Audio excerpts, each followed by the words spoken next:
Good morning again.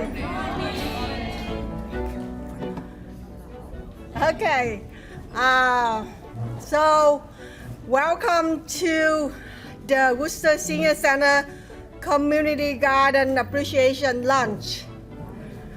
My name is Yang Fang, and I am the Multicultural and Senior Services Coordinator of the Worcester Senior Center. Thank you for coming today, and the Worcester Senior Center is grateful for the long-standing relationship with both REC, Regional Environmental Council, and QCC, Quincy Community College. With both, we look forward to continuing this team effort. And before I hand it to Noel of REC, I'm gonna take a moment to recognize a few groups that are present here. So our community gardeners and their coordinator ward and the Arabic Elder Group. Our community gardeners and their coordinator, Wei, and the Chinese Elder Group. And Jose and his Latino Elder Group and gardeners. And the big news is Jose will take over the community garden coordinator job next season. So go Jose! And we have other gardeners in the room, so please feel free to interchange and exchange your experience. Okay, so now I'm gonna hand it over to Noel with a brief presentation about her organization and the effort of bringing over the community garden, not just the Worcester Senior Center, but throughout the city of Worcester. Thank you. Come.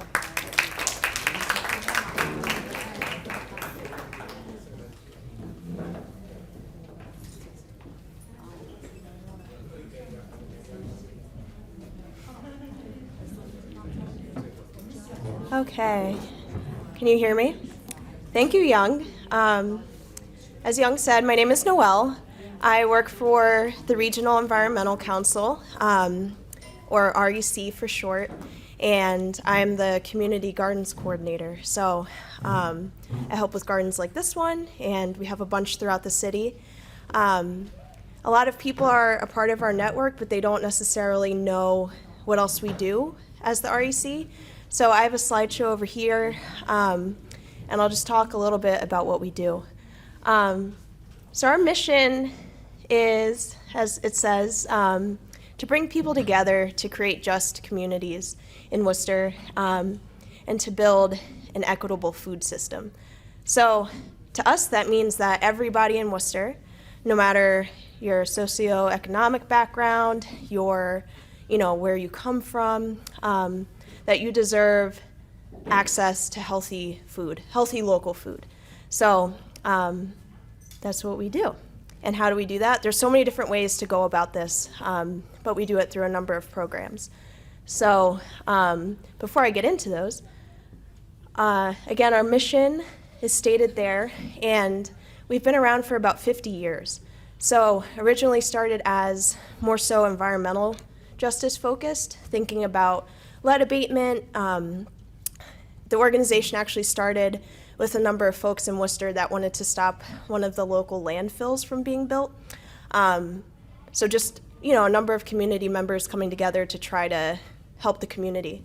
And again, that kind of led into, I don't know that everybody knows this, but I think it's pretty well known that Worcester has a problem with lead in a lot of the older buildings that are in the city. So that was an effort that they put forward, different issues like that. But over time, we've kind of, like I said, segued into food justice. So as I said, we do that through a number of programs, one of which is UGROW, which stands for Urban Gardening Resources of Worcester. And we work to build and support community gardens throughout the city. So one of which is here. We have a number of other ones, and we provide technical support. So we teach people how to grow, and we provide soil through the city. We provide hands-on gardening workshops, which we're excited to share more about as the season unfolds next year, and a number of other efforts. We have our Youth Grow program, which is a program we employ about 40 or so high schoolers, mostly from the Main South neighborhood. And then we have community and mobile farmers markets. The mobile market comes here once a week, so you may have seen like a big blue van. That's us. Again, all of these programs trying to bring food, local good food, to residents of Worcester. So here's a couple of pictures from our Community and School Gardens Network. The community gardens, which I lead and help with, we have about 45 throughout Worcester. And then we also have a school gardens network. There's about 25 of those. My coworker, Eliza, she leads the school gardens network. And they do amazing work teaching young people about how to grow food, and with hands-on workshops. And it's amazing watching little kids get to grow a tomato. You know, it's really cool to see them put that together. Like, that starts from a seed, it continues on, and then sometimes in the classroom they end up cooking or making food with what they've grown. So it's a really amazing program. I explained a little bit about the Community Gardens Network, and that's that. So then this is more about our Farm to Early Childhood program, which I said Eliza leads. There's some pictures from South High and the preschool program that they have there. And then some other cute little kids hanging out and receiving fresh produce as well. That's another initiative that started last year, our mini mobile farmers market. So we bring the mobile market, you can see that blue van, to schools, and they get to learn how to shop at like a farmer's market and take produce home to their families. And then our Youth Grow program, which I think is pretty amazing. We hire 40, like I said, high schoolers in the summer to come work on our farm, which you can see on the left there. We have about a half an acre in Main South, and they learn how to grow food. They also learn invaluable job skills, social skills. They do a lot of projects together, and just, you know, really mature and grow over the summer. And they're all pretty amazing young humans. So we're really proud of them and everything that they do. Oh, this was supposed to be a video, but it's not coming up, which is fine. It was just a video of some of our youth growers talking more about what they do. So we'll skip through that. And, oh, this is the video. I don't know, Blake, if it might work. If not, that's okay. Did you know that if you live in America?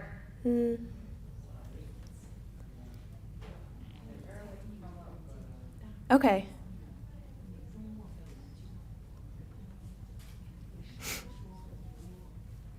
Oh, a commercial. Great.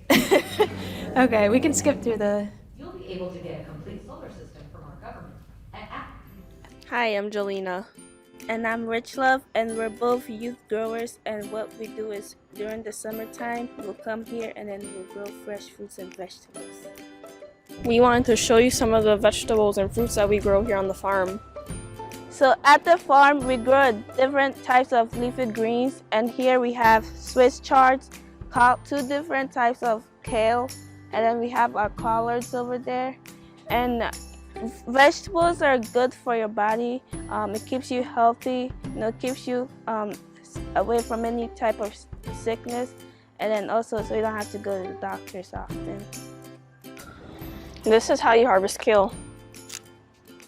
And you can enjoy it in many ways, such as soup and salad. Here we have one of my favorite fruits, and it's grapes. As you can see, it grows on vines and in bunches. Now we're in our greenhouse, which is a building on the farm that keeps all the crops nice and warm for the winter. And here we mostly grow tomatoes. And you might think that tomatoes are vegetables, but they're actually fruits. Now we're in our pumpkin patch. And as you can see, this pumpkin is not quite ready yet because they are usually orange when they're done growing. And pumpkins are usually very fun to carve, paint, and even eat during the fall.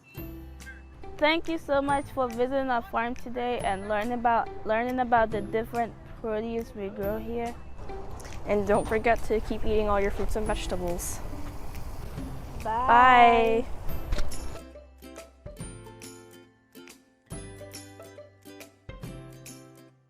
Awesome. Great. Yeah, again, those are some of our youth growers and a little bit of what they do on the farm. So, okay, I'm just gonna.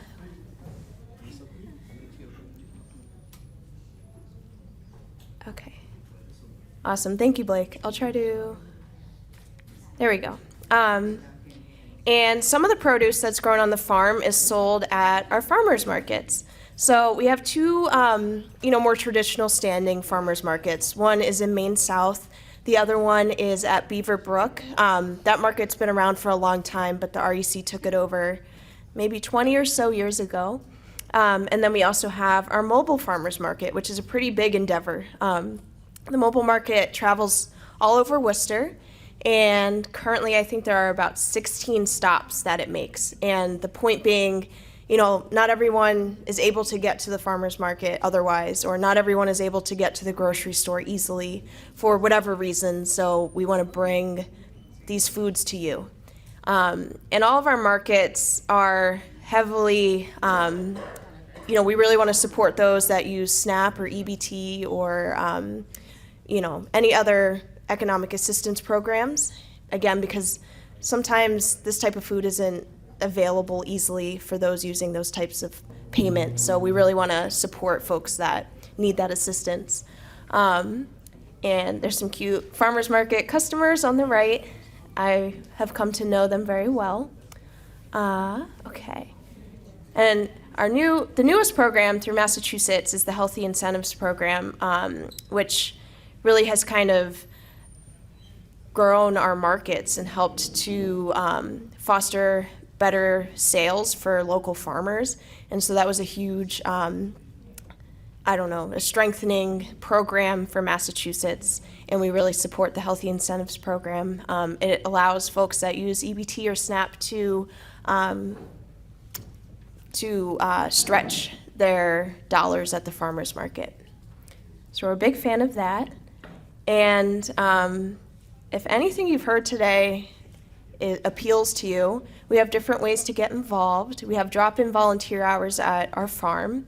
We also have gardening workshops that I mentioned earlier. We're trying to really foster those into the next year. We take volunteers at our school gardens in the summer because nobody's there in the summer, so we need extra assistance. We have internships. If you know, especially young people in college are typically looking for internships. And you can learn more at our website, which is recworcester.org. And you can contact me as well. My name is Noelle again. And Noelle at REC Worcester is my email address, or you can reach out to Young or Patty. I'm always available to answer any questions or be of assistance. And I want to say that all of what we do would not be possible without our community partners. And the Senior Center is one of those. We do a lot of programming with the Senior Center, and we're really thankful for their partnership. Quincy as well. I think Quincy is an amazing college, and really thankful that they wanted to help out today. They really kind of took a load off of my shoulders in organizing this event, and I really want to thank them for doing everything that they did today. So I hope you enjoy. Thank you for being a part of our garden and really strengthening and fostering it. It's really special to us to see everyone enjoying the garden. And I think that's it for me. We're going to hear a couple of presentations from some Quincy students, and they're going to share with you a little more, again, about the importance of local food and how that really helps all of us to, the importance of local food. So, are we good, Donna? Okay. You're welcome.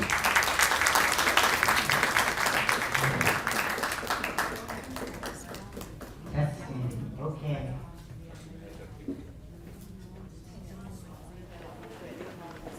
Hi, my name's Donna McCabe, and I'm with Quinsigamond Community College.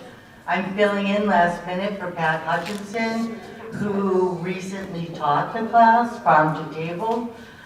She has a number of students that are here that put together the tables today, the centerpieces, and they also have a number of presentations for you. I just want to thank Noelle from the Regional Environmental Council for sponsoring today's event.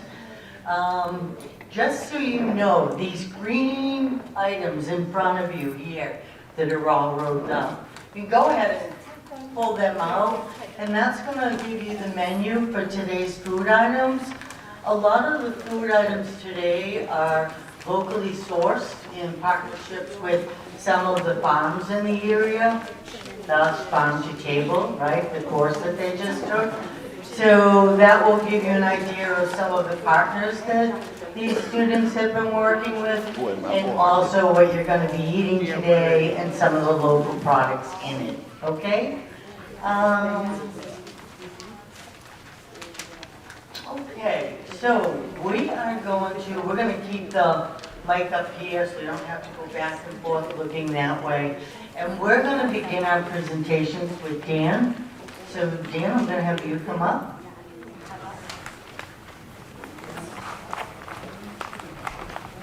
Hello, my name is Daniel Ferris-Dare. I'm a sophomore here at Quinsigamond Community College. And we're going to start our first presentation. And basically the message of the presentation is community gardening is more than just the produce. It's more than just the vegetables that we get out of the garden. And we're going to be comparing community gardening to industrial agriculture. Hello everyone, my name is Paul Carney and this is my first semester in Quinsigamond Community College. I've been since 2018 and I studied for food service management. As you can see, I'm going to do thank you. As you can see, I'm going to do traditions and culture, how agriculture affects history, politics, religion, and so forth. Let's begin.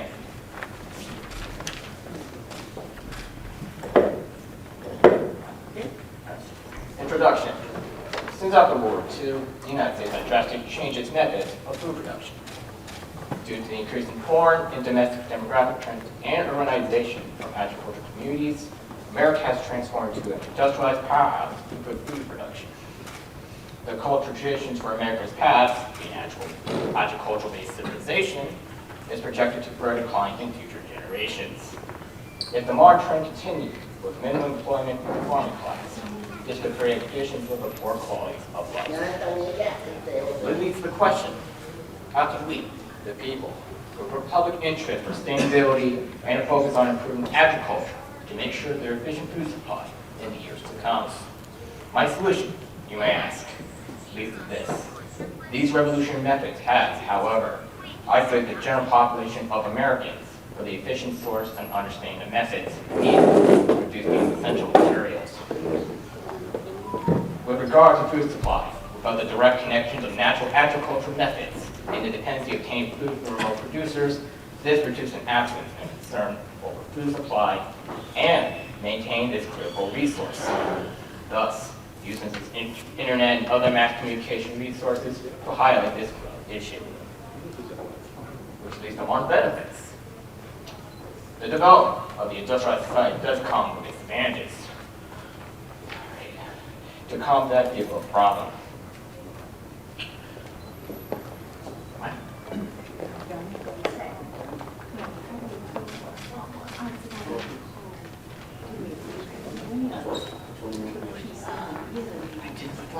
I didn't know. No more benefits.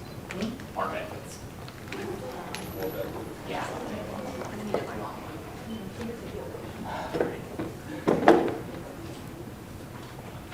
Sorry, folks. Technical difficulties. Thank you. More benefits. The development of the industrialized society does come with advantages to combat the above problem.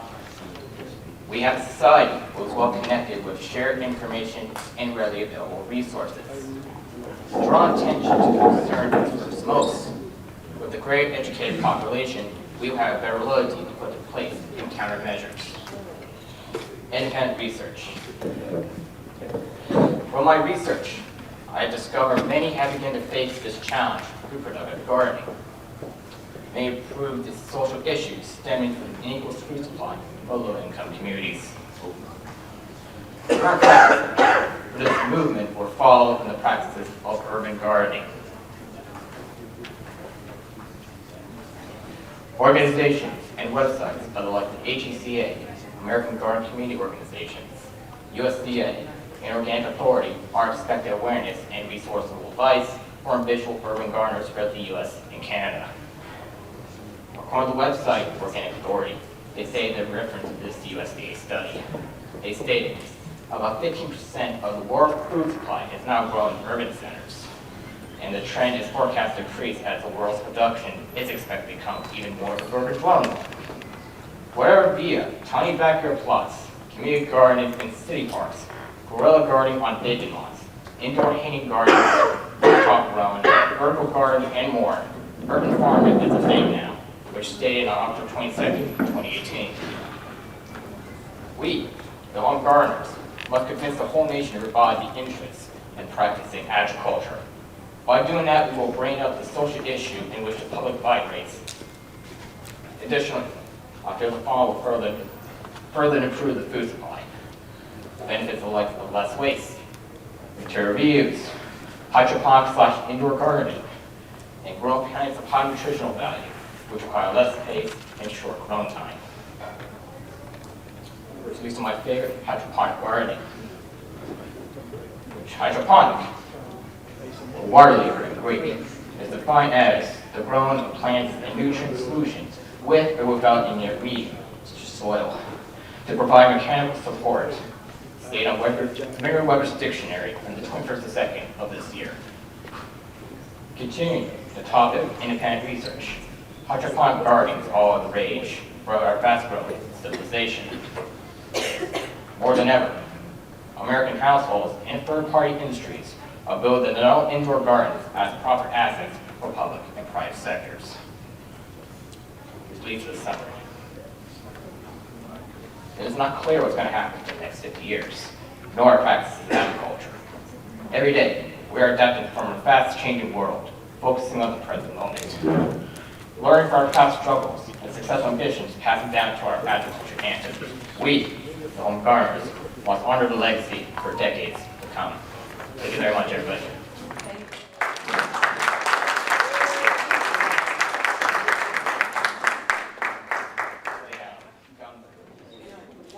Hello, how's everybody doing today? So I was in the Army, so I'm gonna cut this off. Can everybody hear me? Yeah. All right, here we go. So my name is Dan Fuentes, and today I'm going to speak to you guys about the power of companion planting. This is Loring, and after I'm done, she's going to speak to you about eating plants and what you can do to benefit by eating all different herbs and things, okay? So, Donna's going to go around, she's going to be passing you out a paper like this. It's going to help you read along. I do not have a presentation, so you can calm your neck muscles a little bit and look down, all right? So, flower power and the benefits of companion planting. A lot of you guys plant, a lot of you guys want to use pesticides and things of that nature to get rid of your pests. You don't always need to do that, all right? So if you have a problem with weeds, plant sprawling crops like potatoes next to your tall plants to limit the open areas where weeds are usually a problem. So there's other plants you can plant alongside your other plants to kind of keep them going, have higher yields, and a better product for your garden. If you need shade, larger plants give shade to smaller plants that need to be protected from the sun. So plant corn next to your lettuce. It'll give it shade, it'll cover it, you get a better yield than trying to do other methods. Again, if you have a pest problem, some plants can be insect repellents to deter critters. So, garlic smell is unappealing to tons of pests. So, plant your garlics next to some of your crops that are high with pests and to try to ward them off a little bit versus using chemicals. You want to stay away from the chemicals and grow more products. So, not only is the garlic going to help the pests go away, but you have garlic. And if you don't cook with garlic, then I don't know if I want a plate. All right, so if you need support, so larger growing plants like cucumbers, lower growing plants like cucumbers, they need support to kind of grow. So sunflowers or corn stalks next to them will give them that support that they need in order to grow and flourish, okay? And then not all bugs are bad. So you see some bugs in your garden, you think you want to get rid of all of them, you don't need to. Some of the bugs, some of the bees, you need that. They're natural pollinators and they're natural pests that get rid of other pests. So don't just try to kill all of them, they're actually going to be helping. So some plants bring good bugs, wasps eat the tiny pests, and bees are great pollinators. So all the things that I covered on the benefits of companion planting should help you guys. You guys can take these sheets if you'd like. Look at your gardens, reassess how your garden's set up. If you have holes in your garden, spaces where you're not sure what to do there, look for a plant that's going to help that one that's in there increase its yield and increase the profile of that plant. Does that make sense for everybody? Was I loud enough? Good. So again, this is Lauren, and Lauren's going to go into her presentation. And she's going to take the microphone because I'm much louder than my classmates. And she's going to speak to you about the power of eating plants and what plants and herbs can you actually eat that are good for you, and you just walk by and take a bite. Not out of my garden, but thank you for your time.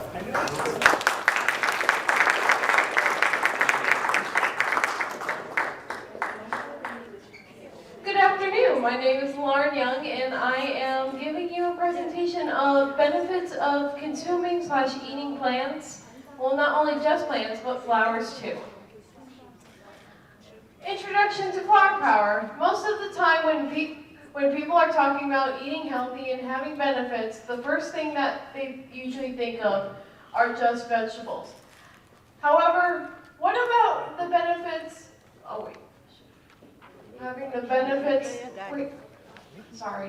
However, what about the other options that aren't vegetables? What about the edible flowers?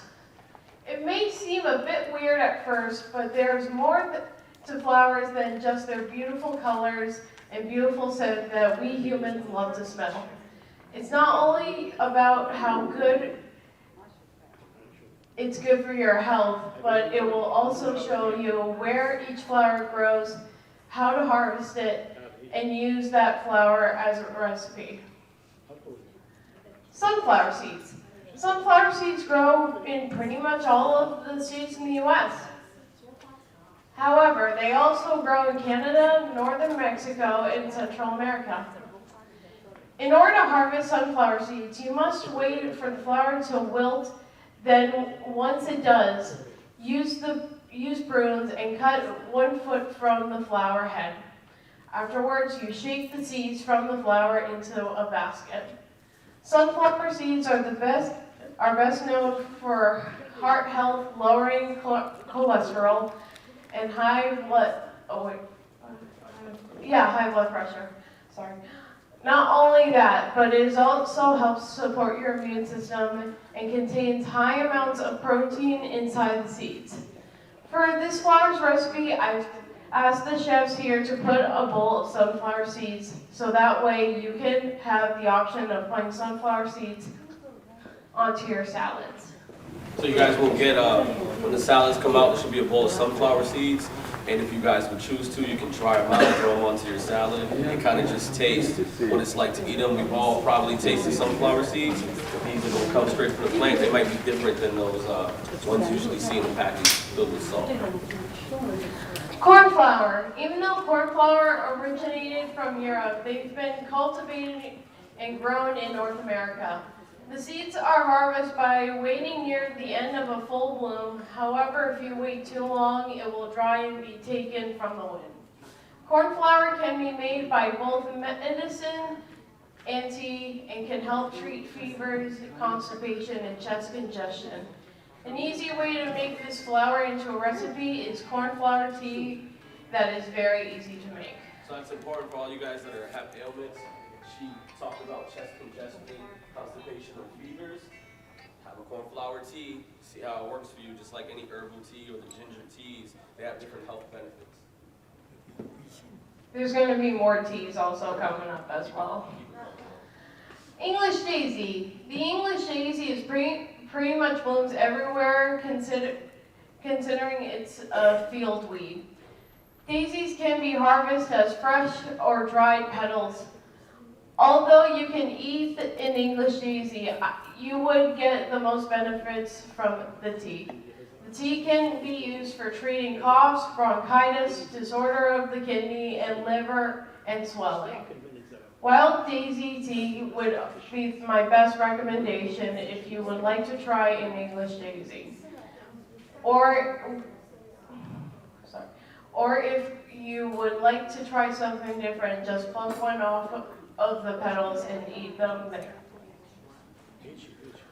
Roses. Roses are more commonly found in Jacksonville and Tampa, Florida due to their high humidity and consistent rain. Normally, you would have to deadhead a rose first and then carefully remove its petals one by one. Rose and its petals can have some unique benefits though. They can aid with weight loss, lightens your lip color, and relieves stress and depression. A recipe that I would recommend to use rose petals is to muddle these petals into a jam. I think this is a great alternative type of jam for people, or a brand new jam for jam lovers to try out. I hear that this type of jam is sweet and still smells fresh like rose. So roses, you can also use those too. They're not just to give to your one secret admirer that you've been trying to court all day. You can actually use it, put it in a jam, and it smells good, tastes good, it's all as well. Dahlia flowers. Dahlia flowers aren't usually native to the U.S. Instead, they tend to breed in most of Mexico, where the weather and atmosphere there is perfect conditions for dahlias to grow. Make sure to deadhead the dahlia flowers when it's cool in the morning. That is usually the best time to harvest it. Dahlias can provide some very neat benefits to them when eaten. Some examples include it preventing constipation, helps with weight loss, is good for diabetes, and helps gain muscle mass. Recipes for this type of flower was hard to find at first, but luckily I was able to find one. It was a recipe for dahlia blossom syrup and could go well with any dessert. Pansies. Pansies are mostly native to most of the north and south of the U.S. and are very common in those areas. Pansy flowers can be harvested during the end of summer and winter. Only then are you allowed to harvest the flower. Even though pansies are mostly used for decorations of meals, they do have benefits, including the flower being antitoxidant and have anti-inflammatory prosperities. A recipe I think you would like that has this flower in a meal would be a pansy salad with some nice fresh vegetables with it. There you go, antioxidants, you want to keep that skin nice and good. Anti-inflammatories, your knees swelling up, water in your legs. A lot of people that have diabetes, your legs will swell up. Look into pansies a little bit, all right? They have a lot of good properties to here. Lilac. Even though lilac is native to Eastern Europe, it has a heritage here in the area of New England. Make sure before harvesting lilac is picked in the cool of morning and cut them by the stem. Also to make sure to cut off all the leaves so that way the leaves isn't using as much effort to keep the leaves hydrated. Although eating lilac won't do anything, but drinking it will and have benefits. For example, it can help with digestion. Lilac tea would be my best suggestion for a recipe if you would like to drink/try lilac. Call for action. What can you do to help? I'm asking, that's a little, it's blocked by sunlight. Everyone. Right, everyone. I'm asking everyone in this room to explore more than what I have just shared today. I highly suggest you start off with the Senior Center Gardening Club There you can plant all sorts of beautiful and healthy flowers that are growing in the garden. Who knows, maybe you'll plant the flowers that were mentioned here today and try something new. All it takes is a small step to go in the right direction. Those are my sources. Thank you so much. The goal here is to kind of increase your gardens a little bit, have you planting more product instead of using insecticides and things of that nature. And then also for Lauren's portion is for you to learn and engage in having different teas and different flowers that kind of aid you in your daily lives, whether it's inflammation, digesting. You don't always have to just pop the pill. There's more natural ways to kind of achieve the health that you're looking for. Thank you for your time. Thank you. I love flowers, but the fact that you can eat them is awesome, right? Drink or consume them. Okay, so now to shake it up a little bit, I'm going to ask Mark and Ian. They're going to come up, and they've got poster boards here, okay? Good morning, my name is Mark. I'm a QCC Culinary Arts student, and I also graduated from the nursing program. So I'm here to talk to you just about basil, and then this Anne, she's going to talk to you about the benefits of cilantro. Basil has a long history too. It was cultivated 4,000 years ago. It was founded by India, and in ancient Egypt, basil was actually once used and considered such royalty that it was used during the mummies' production. So they would basically consider that if you use basil, it'll help you transfer to the next life. It had such renowned benefits in their point of view. There's also a lot of vitamin A and C benefits from using basil in your ingredients. Vitamin A and C is used for the immune system. And you have calcium and zinc production, antioxidants from basil, which is used for immunity. Additionally, you have iron, and we all know iron is used for hemoglobin and other health benefits of that. Basil has been used for snake bites. It's known as an antidote long ago. So it's one of the ingredients that's used for snake bites and very beneficial. And it's something that's overlooked, but a simple ingredient you can add to your foods. So I'm going to pass it on to Anne. She'll talk briefly about cilantro. Good morning, my name is Anne. I am a student in culinary art in Quincy Community College. I'm start with cilantro. What is cilantro? Cilantro is the herb from the leaf of the coordinated plant. Is a member of the parsley family. Come from South Europe, South America. Is the most popular herb. Fertilization of cilantro is typical. Cilantro typical does not need fertilization to grow up successful, but treating monthly with an organic blend. I have 7 different types of cilantro. The organic plants is regular cilantro, and cilantro benefit is help blood sugar go down blood sugar, help in nutrition with vitamin A, vitamin C. Come from the grace original, support her benefit.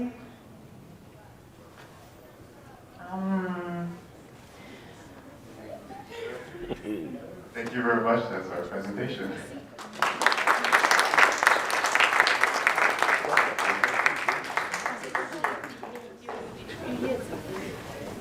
Very good. Love that snake bite with basil.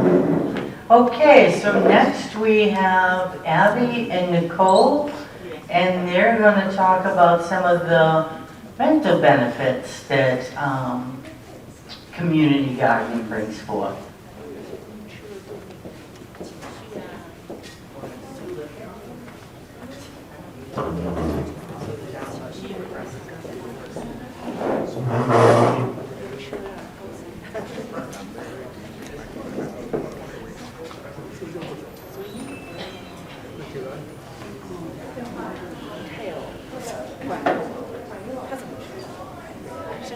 My name's Abby and I have Nicole with me today. We're going to talk about the mental health benefits of gardening. The general topic is to lower stress. Gardening, for the most, is considered to be a very relaxing activity.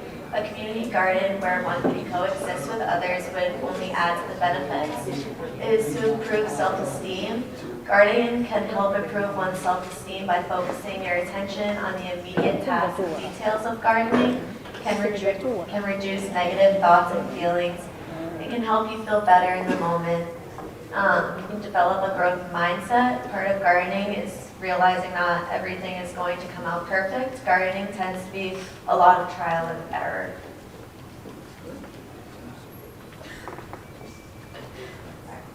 Why gardening can improve your lifestyle. Mental health can be exhausting and a challenging thing to live with daily, but gardening helps to soothe these intrinsic thoughts. There is a healing power to nature, and the idea of gardening brings a sense of satisfaction. Gardening not only gives you something to admire each day, but can also benefit you with cooking. Growing your own herbs can be so rewarding and delicious. There are so many opportunities in the garden. Once you begin, you are able to explore and grow with your garden. Gardens can help bring people together. It can be used as a social interaction amongst communities and can inspire one another to begin their very own journey. And you just had some pictures of community gardens. Some benefits to gardening. The benefits for gardening is it can relieve stress. It makes people more happy when they are finished gardening. Gardening can reduce depression, anxiety, and stress-related symptoms. Exposure to vitamin D, which can increase calcium levels.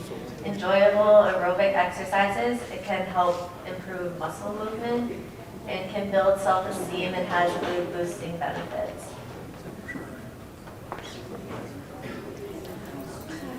There are numerous different ways to engage in community gardening. First, think about the garden that would best suit you and your lifestyle. It is helpful when you pick a garden you want to expand your knowledge and skills on. You can also ask people of similar interests if they would want to create a garden with you. Gardens have a way of bringing communities together, and what better way of engaging into the community than starting a garden of your own.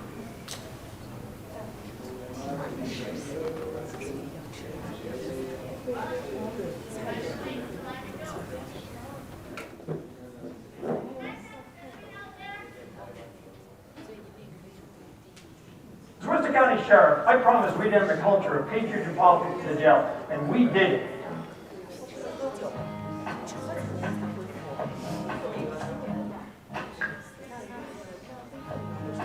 My name is Matt Keatley, I'm the designer of the RHS Fieldgood Garden, and it's all to do with promoting health and well-being through horticulture. This is the perfect platform to implement certain design principles that will illustrate exactly how we can reduce stress, reduce anxiety, and help improve just general health and well-being.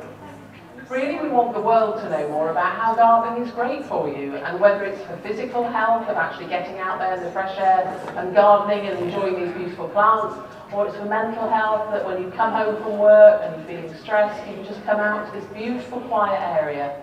1 in 4 people are suffering from mental health issues, and what we've got to look is at some form of social prescribing or preventative healthcare system. Now, horticulture isn't going to resolve everything, but it will give a lot of opportunity to actually heal people even before they get to doctors. The RHS have for some time been very interested in the therapeutic benefits of gardens and gardening. At the same time, the NHS, we've become very interested in the role of gardening and gardens too.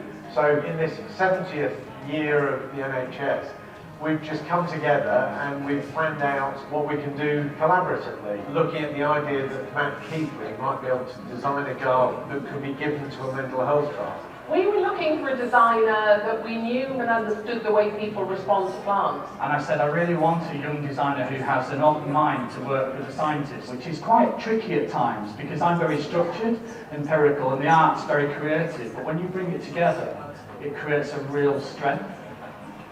More and more in my work, I'm thinking about not just how a garden looks, but how it can be used to relax people, relieve stress and anxiety, and break everyday thought processes. What's great about the garden is, after Chelsea, it lives on, and it lives on somewhere significant. It's going to have an incredible legacy. Now, the NHS were invited to enter a competition with their mental health trusts to win the space. And what was phenomenal was 3/4 of the UK's mental health trusts entered, which I think just goes to show just how important gardens are and how crucial they are to recovery, to health and well-being. I think this is just the seeds of something really unusual, and it's going to give a much bigger emphasis to us helping people with mental health problems do things that are very ordinary and very pleasurable, which we also know is going to do them good.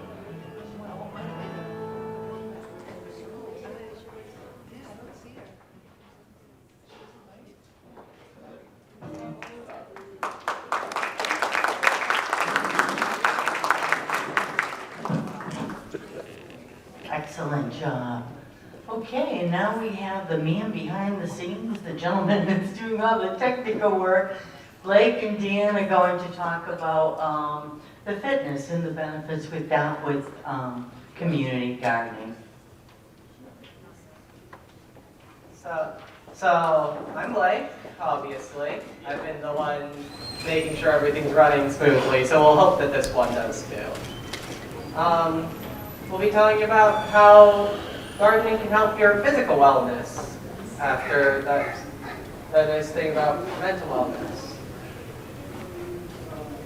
In the first aspect, of course, it's fairly rigorous exercise. It burns excess calories. It helps you.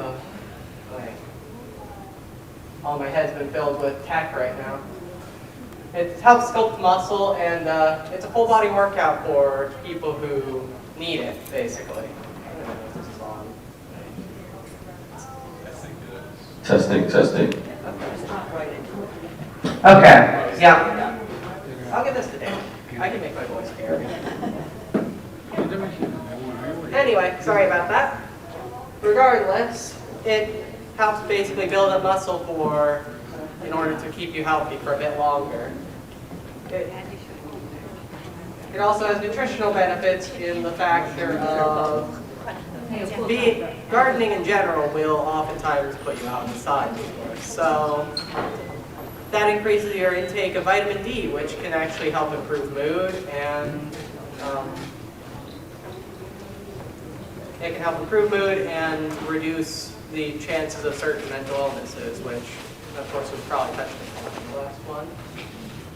Of course, with fresh produce, you get much healthier food as it's had less time for the nutrients within to break down through time, basically.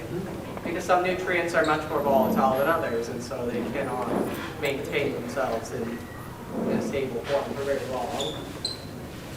Of course, the lack of pesticides and wax, because apparently some places they like to put wax on apples in the stores, looking shiny and all that.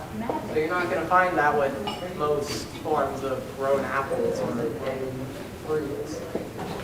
And of course, there's no like preservatives or anything like that in them, which does bring the one downside of you do have to make use of them before they will simply start to rot a bit. The reduction of soreness and pain gardens can help reduce soreness. It reduces risk for elbow and wrist pains. Proper form will help prevent injuries. And the heart is strengthened by exercising, reducing risks for cardiac disease.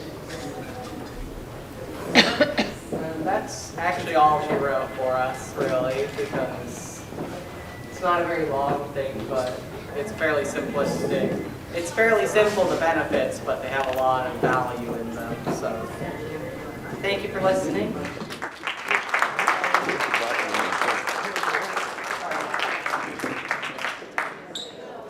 Okay, now to close this out, Dan is going to talk about the benefits of community gardening and ways to get involved, okay?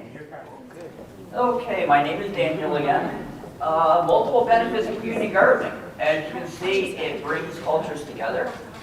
Gardening is quality time spent outdoors. Community gardening instills pride and accomplishment. And community gardening benefits the sustainability of the local ecosystem.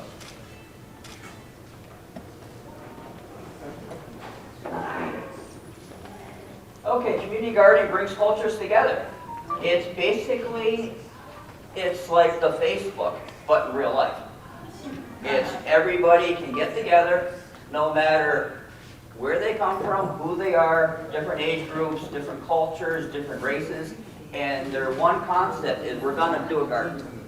And to me, this is very important because in today's day and age, people don't have a lot of physical person-to-person contact. Oh, wrong way. Okay, it's quality time spent outdoors. It's actually going out, you're breathing the fresh air, you're getting the vitamin D from the sunshine. I know I'd rather spend a day playing around the yard than watching TV. It instills pride and accomplishment. Earlier today, a gentleman came up to me with his phone. He had a dozen pictures of his garden, and when he spoke to me about his garden, his face, it lit up. I mean, he was really, really proud of what he's done. It's just not pride in ourselves, it's pride in our community. We're taking something that's a vacant lot, a piece of ground which is unused, bringing color to it, bringing an ecosystem to it, and actually it's bettering ourselves through our community. It benefits the sustainability of our local ecosystem. It creates a habitat. That's the birds, the bees, the animals, everything grows in it. It produces oxygen that we breathe. And when you dine out, patronize a farm-to-table establishment. That's the place that actually works with a local farm. And it's all fresh ingredients, it's all grown here, and the money stays here, as opposed to going to California, going to Mexico, or going to China. Get involved in community supported agriculture. You might not be able to garden, you might not physically be able to garden, you might not have the spot. You can still get involved through a CSA. You can buy shares, and when they have the harvest, you're going to get a portion of that, and that's supporting your community. It's supporting a neighbor. You can bring gardening to your backyard. For more contact information, if you want to take a picture of that with your phone. And that's all I have today.